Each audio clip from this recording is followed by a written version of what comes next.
day, everyone. Today, we will be presenting supply chain management. A brief summary of what to expect in this presentation is the introduction to supply chain management, the types of supply chain, its objectives, components, functions and process, as well as the factors that influence the supply chain, and finally, the importance of supply chain management. Good evening, sir. I am Chantal Queribo, and I'm going to report about the meaning and definition of a supply chain.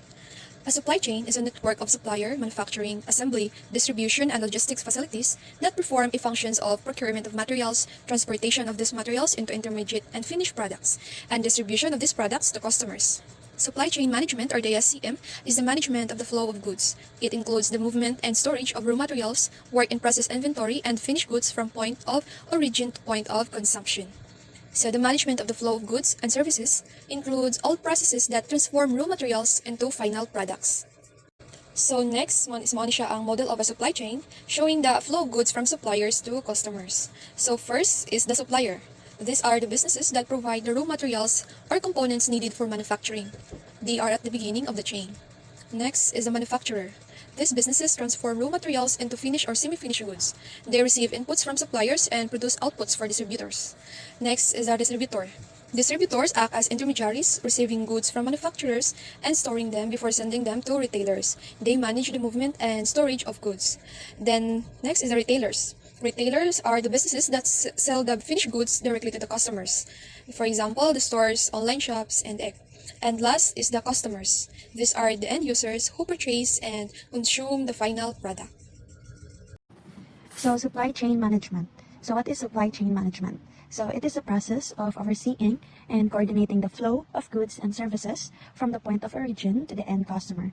It includes managing everything involved, such as sourcing raw materials, manufacturing, transporting, storing, and delivering products. The goal is to ensure products reach customers efficiently at the right time and at the lowest possible cost. Hello everyone, I am Angel Grace Birobis and my topic is the types of supply chain. The first one is the raw supply chain. A raw supply chain is the process of sourcing, extracting, and transporting raw materials to manufacturers, who then refine and process them into finished products. The finished products are then distributed to retailers, who sell them to consumers. This type of supply chain was the very basic type. It is found in small-scale industries and is loosely organized, and it does not have enough cooperation between its units of the organization. Examples of the raw materials include steel, oil, corn, grain, gasoline, lumber, forest resources, and other materials. The next one is the ripe supply chain. This type of supply chain exists in the situations where organizations are satisfied with what they have achieved and whatever that needs to be achieved. So the ripe supply chain have a well-organized activities and improvised relationship with distributors and suppliers. Unlike the raw supply chain, it is more advanced and more organized with better relationship with their supplier. However, a small portion of information only flows through these types of supply chain. It mostly exists in the food sector. The third type is the internal supply chain. This type is the most common type of supply chain. Here, the organization has implemented the ERP, or the Enterprise Resource Planning, where they are well organized from the inside but not connected to the suppliers or distributors. The internal supply chain consists of purchasing, production, and distribution within the company. The next one is the extended supply chain. It is the extensions of the internal supply chain. So this type of supply chain is internally optimized and extends well beyond the company boundaries, encompassing all activities from sourcing raw materials to delivering the final product. So this type is very common, and especially in the automotive sector. From what I have said before, the internal supply chain consists of purchasing, production, and distribution. Meanwhile, there is also the external supply chain, consists of the supplier and the purchasing, or the products purchased. In extended supply chain, the internal and the external supply chain are combined. It is no longer just the chain within the company but also outside the company. The next one is the self-monitored supply chain. This type of supply chain is company-centric and not customer-centric. It brings all partners together. It can achieve a considerable speed to market, but it is not because of total optimization. This company became the center and takes the lead in bringing all the partners and suppliers in its supply chain. This is where companies closely monitor and manage their own supply chain process and operation. The next one is the outsourced supply chain. So this type of supply chain lets the logistic partner take care of everything from inbound, outbound, logistic relationships, information flow, etc. So a logistic partner is a third-party company. They manage the storage, delivery, and other services related to the movement of the goods for the business. But this type is very rare and can be found in some of the expert houses. It also has its own risk and benefits. First risk is the unanticipated cost. Also, the potential for setbacks and the quality of their product would suffer. But the benefits of this supply chain, the company would be able to focus on other business aspects and minimize their overall cost, and also meet the customer demand. The next one is the production-oriented supply chain. So this type of supply chain focuses its energy on production by optimizing the capacity and labor. It has a single objective. It is to make maximum utilization of capacity and labor. This supply chain considers production as the most important function. Example includes fast food chains such as Burger King or McDonald's, which focuses on producing high quantity of fast food but lower price possible. So these value items are made and sold through various channels. Marketing and distributions are not an issue. They don't have to worry about finding customers because their customers were willing to line up every day and buy all the food products that they could make. The next supply chain is the financial-oriented supply chain. So financial supply chain management is a management discipline that integrates financial and supply chain activities to increase profitability and productivity. It aims to provide organization with a negative working capital. It is also known as the cash-to-cash cycle and focuses on the financial goal by doing two steps. First is reducing the inventory and increasing inventory turnover. The next one is the speed the invoicing process, reduce the billing errors, and speed response to overdue bills. They focus on the flow of cash and other financial transactions rather than the flow of their physical goods. Example, when the supplier needs cash, they can request early payment from the buyer's financial institution or the bank. The financial institution or the bank pays the supplier and extends the buyer's payment period. So this is beneficial to all parties. The supplier receives their immediate payment, the buyer can hold onto their working capital, and the bank earns interest. The last supply chain is the market-oriented supply chain. This type of supply chain is triggered when a customer places an order. It is built to order type kind of supply chain. So it is highly flexible, and a market-oriented supply chain focuses on creating value for the customers while making a profit. So this business with a market orientation reacts to whatever the customer wants and makes decisions based on the customer needs and wants. Example is the computer hardware sector and Amazon. Hi everyone, I'm Rika Migogo. I'm going to report about the objectives of supply chain management. So first is the service-oriented. Service-oriented, it means that it strives to deliver products and services that meet customer needs efficiently and effectively. It means that you will manufacturing or emphasize customer satisfaction. So next is system-oriented. System-oriented is identifying and eliminating waste at every stage. So this system-wide approach ensures that improvements in one area don't negatively impact others. So para mas mapaspas ilahang system, so dapat ka nang mag-identify or mag-eliminate silang mga wala nang gipanggamit para mas mapaspas ang ilahang pag-deliver. So next is the competitiveness and efficiency. Helps businesses become more competitive by reducing costs, improving quality, and increasing speed. So it means that it allows them to offer better products and services at more attractive prices. So next is the minimizing the time. Focuses on reducing lead times. So it means the time it takes to produce a product or service from start to finish. So this is achieved by eliminating unnecessary steps or streamlining processes and improving workflow. Para mas madali ilahang pag-deliver or pag-improve is mag-need nilang produce o product nga kanang dali na siya mahuman para dili na siya like kanang kas og oras sa pag-deliver, dapat wala na sila yung pambuhaton kundi mag-focus lang gid sila sa product o pag-deliver sa customer. So next is minimizing work in progress. Aims to minimize the amount of unfinished work in the system. So this reduces storage costs, free up space, and allow for faster responses time to customer orders. So work in progress is means like is the more nga kanang paspas ka response sa customer is mo na makapasatisfy nila. So if you are working, dapat is you are focused jud. Next is improving visibility of demand. Lean emphasize accurate demand for stating in real-time visibility of inventory levels. So this help businesses nga to better understand customer demand and plan production accordingly. So next is improving quality. So lean manufacturing emphasizes continuous improvement and defect prevention. This lead to higher quality products and services. So if you have improved quality is kanang dapat ang business is makita jud nila ang kanang unsay kung silang product if nabay mga bati or nabay mga guba dapat i-improve jud ang quality para ang customer is abot sa ilang order is dili sila ma-dissatisfy or dili sila kanang muhatag og judgment kundi satisfied ra gid sila sa imong product. So next is reduce transportation. Lean aims to minimize the distant materials traveled during production. This reduces transportation costs, lead times, and the risk of damage. So next is reduce warehousing. Lean strives to minimize the amount of inventory stored in warehouses. This reduces storage costs, free up space, and allow for more flexible production. So lean is so this objective is optimizing the entire production system to deliver value to customers efficiently and effectively. So the components of supply chain management. So actually, it has several key components that work together, but here are the main ones. First is planning. So planning is all about forecasting demand, production, and inventory to align supply with customer needs. It is setting the goals for cost, quality, and efficiency. The next one is the sourcing. So it's all about choosing and managing suppliers for raw materials or services. It is about building strong supplier relationships and negotiating contracts. The third one is manufacturing. So manufacturing is producing goods efficiently while maintaining quality standards. It is about managing processes, machinery, and labor. So the fourth one, it is transporting. So transporting or warehousing and distributing products, it ensures that it is timely delivered to the customers or retailers. So the last one is delivering. So it's all about distributing products to customers through various channels such as retail stores, online platforms, or directly to their homes. So good evening everyone, I'm Justin and I will be tackling about the functions in supply chain management. So when you say supply chain activities, it can be grouped into three levels of strategic decisions. So first, we have here the strategic functions. So when you say strategic function, in supply chain management focuses on aligning the supply chain with the overall business strategy. It involves making high-level decisions about how to structure and manage the supply chain to achieve the company's goals such as cost reduction, improve customer service, and increase efficiency. So it has a 6 function and strategic. So first we have here the strategic network optimization. So strategic network optimization is about designing and managing your entire supply chain, like factories, warehouses, transportation, to minimize cost, maximize customer satisfaction, and be flexible in changing world.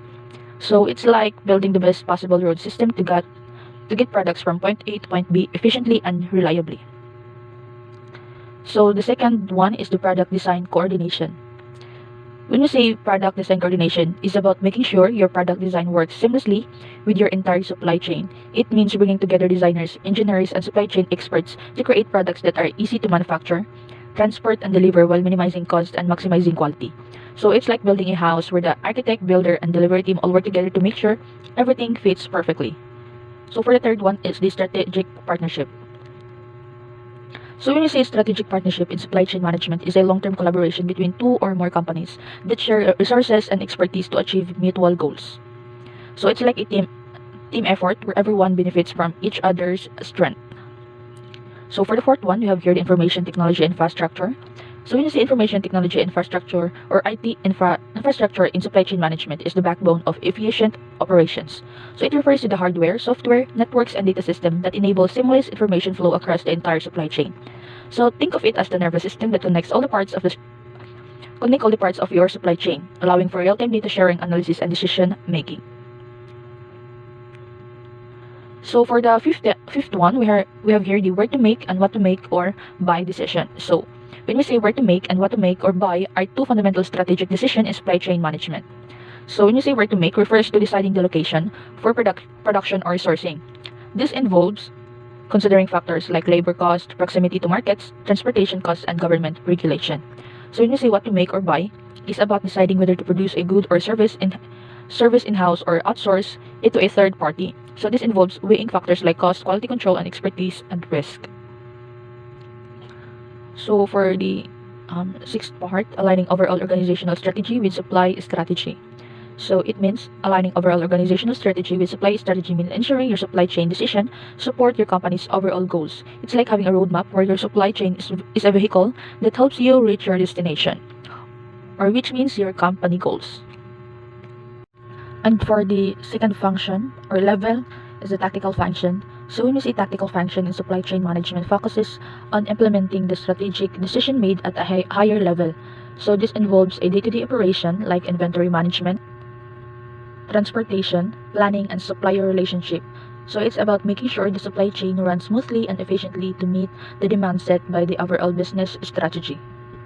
So first we have here the first function is the sourcing contracts and other purchasing decision. So when you say sourcing contract and other purchasing decisions are the nuts and bolts of tactical supply chain management. They involve making the day-to-day decisions about what to buy, from whom, and how much. So second is production decision. Production decision in tactical supply chain management are about how you actually make or create your product or services. It's the how part, focusing on efficiency and effectiveness within the constraints set by your overall strategy. So for the third one is inventory decision. So inventory decisions in tactical supply chain management are about managing your stock levels to meet demand effectively. It's about finding the right balance between having enough to satisfy customers and not holding too much inventory, which can lead to storage cost and waste. And for the fourth, transportation strategy. So when you say transportation strategy in tactical supply chain management is about how you move your goods or services from point A to point B. It's about making efficient decision about which mode of transport to use, like train, truck, plane, and ship, how to route shipments, and how to manage cost. For the fifth one, milestone payments. So when you say milestone payments are a tactical function in supply chain management where payments are made to a supplier in stages upon completion of a specific deliverables or milestone in a project. This approach helps ensure that both parties are aligned in progress and that payments are made only for work that has been completed. And for the last part in tactical decision, which is the focus on customer demand. So when we say focusing on customer demand in tactical supply chain management means making decisions that directly respond to what your customers want and need. It's about being flexible and adaptable to changes and demand, ensuring you have the right products or services available when and where customers want them. So now we're here in the third part in function. So the third function is the operational functions. So when you say an operational function in supply chain management, focuses on the day-to-day execution of tasks within the supply chain. This includes handling orders, receiving and storing goods, and coordinating shipments. It's about ensuring the smooth flow of goods from suppliers to customers, meeting specific deadlines and requirements. So it has also a sixth function. So first, the daily production and distribution planning. So when we say daily production and distribution planning is the operational function in supply chain management that focuses on the immediate day-to-day activities of producing and delivering goods or services. It involves making decisions about how to allocate resources, schedule tasks, and manage inventory to meet customer demand as efficiently as possible. Second, production scheduling. So when we say production scheduling is the operational function in supply chain management that focuses on creating a detailed plan for how and when to produce goods or services. So it's about coordinating all the resources involved in production, like equipment, staff, and materials, to ensure everything runs smoothly and meets deadlines. Third, demand planning and forecasting. So when we say demand planning and forecasting are crucial operational function in supply chain management. They involve predicting future customer demand for products or services, helping businesses make informed decisions about production, inventory, and resource allocation. Fourth, inbound forecasting. So when we say inbound operation are the operational function in supply chain management that focus on getting goods and materials into your business. It's the receiving side of the supply chain, ensuring you have the right things in the right place at the right time to support your production or service delivery. Fifth, outbound operations. Outbound operations are the operational function in supply chain management that focus on getting goods and services out of your business and into the hands of your customers. It's the delivery side of the supply chain, ensuring a smooth and efficient flow of products services to meet customer needs.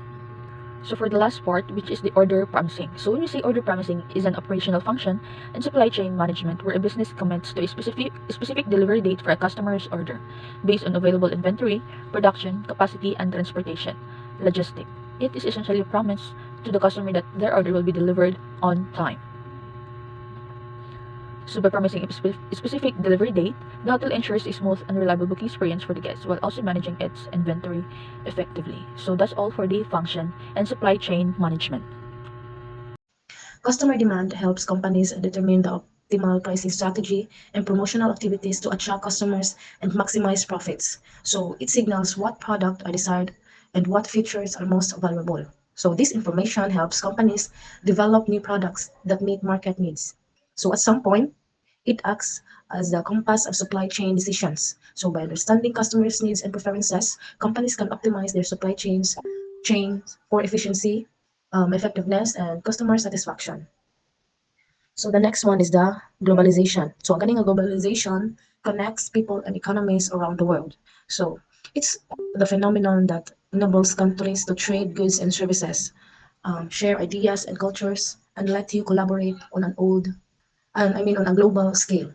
So if you think of globalization as a language, then it's one of that's constantly evolving and adapting to the needs of an interconnected world. So it enables business to expand the reach, individuals to connect with others from different backgrounds, and economies to grow and thrive. So whether you're a business owner looking for expand your market or a curious traveler exploring different cultures, globalization is a language that allows you to communicate and connect with the world. So how globalization affected supply chain management? So with goods and services traveling across borders, there are more factors to consider from customs regulations to currency exchange rates. So this increased complexity can lead to higher costs and greater risk, which is why efficient supply chain management is more important than ever. So let's describe some of the advantages and opportunities that are presented to us by globalization and supply chain management. So the first one is to access to new waters. So this means if you want to expand your business in other country but you don't have much knowledge about as it you are not aware of its local market, for that you have to partner with local distributor in that region to help them reach customers more effectively. So this can be especially beneficial if you're looking for expand into emerging markets, so where local knowledge and expertise can be critical to success.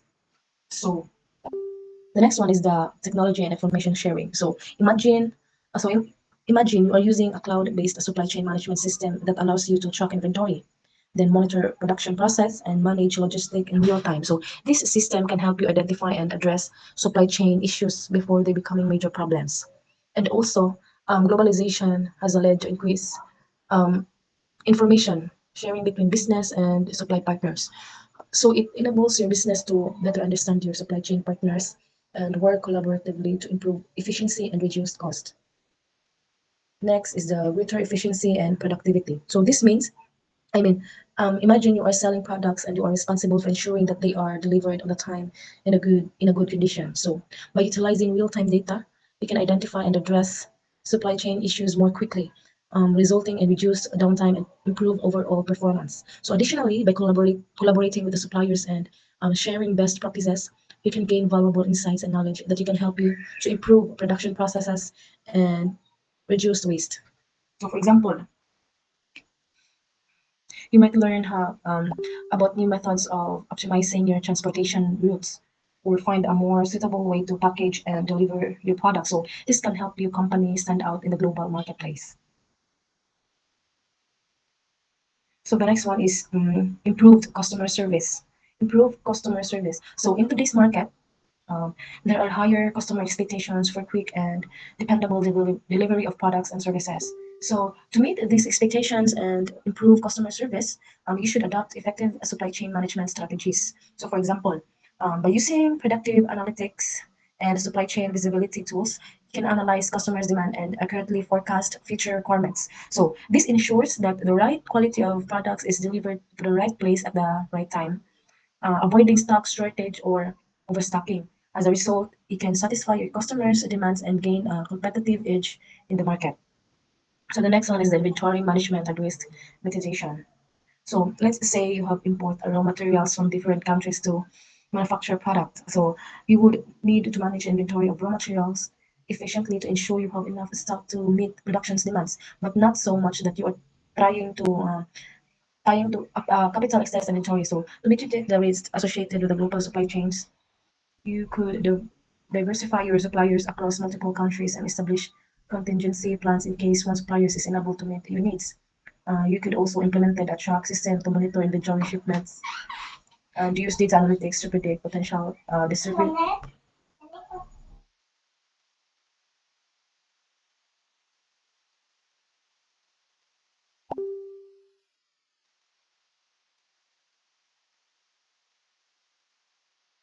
So the next one is the competition. So the competitive approach aims to make vendors compete with each other to offer the lowest price of the purchaser. The purchaser seeks to attract interest and supply from a large number of vendors and spread their orders amongst many of them so that suppliers will compete with each other. So by offering lowest prices to get more of the business. So this approach is quite commonly used, but it is criticized because it often leads to lower quality of the purchased product or services. So in the competitive approach, technology is used mostly to encourage competition and will often feature online marketplaces and technology that will support administration of many contracts. So so this activity also is focuses on how encouraging competition throughout the purchasing process and continuously after initial purchase decisions have been made.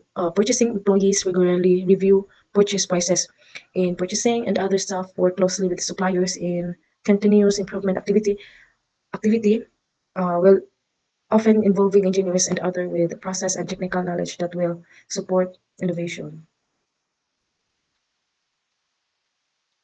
So the next one is information and communication. Telecommunications and computer technology allow all the actors in the supply chain to communicate among each other. So the use of information technology allows suppliers, manufacturers, distributors, retailers, and customers to reduce lead time, paperwork, and other unnecessary activities. So it is also mentioned that managers will experience considerable advantages with its use, such as the flow of information in a coordinated manner, access to information and data interchange. It also improves customer and supplier relationships and inventory management, not only the national level but also internationally. So, also the advantages will include supply contracts via the internet, distribution of strategies, outsourcing, and procurement. So, all companies are looking for cost and lead with reductions. With the purpose of improving the level of service, but also to enhance inter-organizational relationship. Relationships.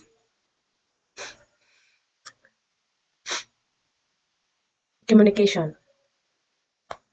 Communication tools are used to facilitate data transfer and communication between the trading parts, and this might include the EDI or electronic fund transfer or EFT, internet and extranet. Electronic data interchange EDI is used for procurement, serves as electronic catalogs for customer who can get information, dimensions, and cost about specific product. So, so the last one is the government regulation.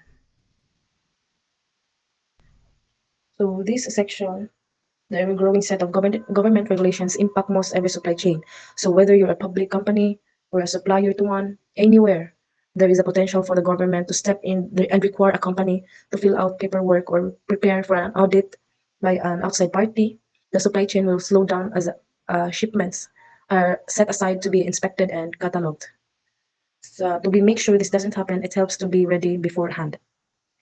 Regulations like for example, regulations like Food and Drug Administration or the FDA. So mandates for Pharmaceuticals and Consumer Product Safety Commission. Standards for consumer goods ensure product safety and quality throughout the supply chain. So companies must adhere to these regulations, which can involve reduce testing, documentation, and traceability procedures. So not only that, but also the Environmental Protection Agency or the EPA. So this can involve specialized transportation, storage, and disposal process, adding complexity and cost of the supply chain. Government regulations are significant factors shaping supply chain management. So companies must navigate these regulations, comply with requirements, and adapt their operations to ensure they meet legal standards, maintain ethical practices, and operate within a sustainable framework. So the last one is the environment. So the global supply chain operates in a volatile ecosystem, and it's susceptible to disruptions, changes, and challenges. So, while economic fluctuations are common and well known, many of other factors influence the way to supply chain functions. So, one example of this is the climate change. So, the impact of climate change to the global supply chain are numerous. So, in interact years, we've seen significant disruptions and losses from floods, droughts, wildfires, and regulatory changes. So, because of this, all business, I mean, as our planet faces unprecedented from climate change such as severe weather, resource depletion, and other regulatory shifts, the traditional notions of supply chain management are being reshaped. So, environmental factors influence every supply chain stage from sourcing raw materials to product distribution. So, because of this, all businesses in the supply chain need to understand how climate change, resource scarcity, and environmental regulations are posing new challenges and requirements. So, business are also need to adopt proactive and measures to build resilience, ensure sustainability, and deploy innovative solutions to address the impact of climate change. Next reporter. Good evening, everyone. I'm Maria Julia Tegrano, and I will be discussing about the importance of supply chain management. So the first one is reduce inventory costs. Reducing inventory costs is a critical part of optimizing business operation. And example is implement just-in-time inventory management. So the first example is order stock only as needed to reduce holding cost. And also collaborate closely with supplier for reliable and timely deliveries. And the next one is to provide better medium for information and sharing among the partners. Improving information sharing among partners is essential for enhancing collaboration, reducing inefficiencies, and achieving mutual goals, which is virtual collaboration tools. And also example is Zoom, Webex, Google Meet. And we have also benefits of this one. So ang benefits is enable virtual meeting for discussion and decision making. And also screen sharing and recording feature enhance information flows. And next is to improve customer satisfaction as well as service. So improving customer satisfaction and services, it requires combination and strategy, technology, and personal interaction. So example na po is understand customer needs. And we also conduct survey and feedback, which is regularly collect feedback through survey, focus group, and online reviews. And also use customer data, which is analyze purchasing patterns and preference to offer personalized experience. And the fourth one of the importance, which is to maintain better trust between partners. So building and maintaining trust between partners is essential for successful collaboration and long-term partnership. So we need a clear communication, which is to regular update. Keep partners informed about what is goals and progress and challenge. And we also had transparency, share both success and setback openly. And we need also active listening, which is to show understand and respect for your partner's perspective. And the fifth one of importance, which is to provide efficiency manufacturing strategy. Implementing an efficiency manufacturing strategy is involved optimizing processes, reducing waste, and leveraging technology to achieve high productivity and quality. So, and also example is implement just-in-time production. So we have also core principle. Produce goods only when needed to reduce inventory cost and waste. And we have also benefits of this is to lower carrying costs and faster respond to the market demand charge. And the next one is improve process integration. So improving process integration is involved aligning workflow system and team to achieve seamless operation, reduce inefficiencies, and enhance collaboration. So example is map and analyze current process. So process mapping. So we need to use tools like flowchart or BPM software to visualize existing workflows. And we also had identify silos and gaps, which is highlight efficiencies, redundancies, and communication barriers. And we had also the benefits of process integration. So the benefits of this one is, the first one is the reduced duplication of efforts. The second one is the faster decision making with identified data. And the third one is to improve customer satisfaction to streamline operation. And the last one is the lower operation cost due to reduced efficiencies. So the next important this one is to improve quality and give higher profit margin. So improving quality while achieving higher profit margin is required strategic adjustment across operation and production and also business practices. So the example of this one is sustainability and quality. We have also eco-friendly practices, so leverage sustainable methods to build environmentally conscious to the consumer. And we also had circular economy. So design product that can be refurbished or recycled, creating new revenue stream. So that's all for my topic for today.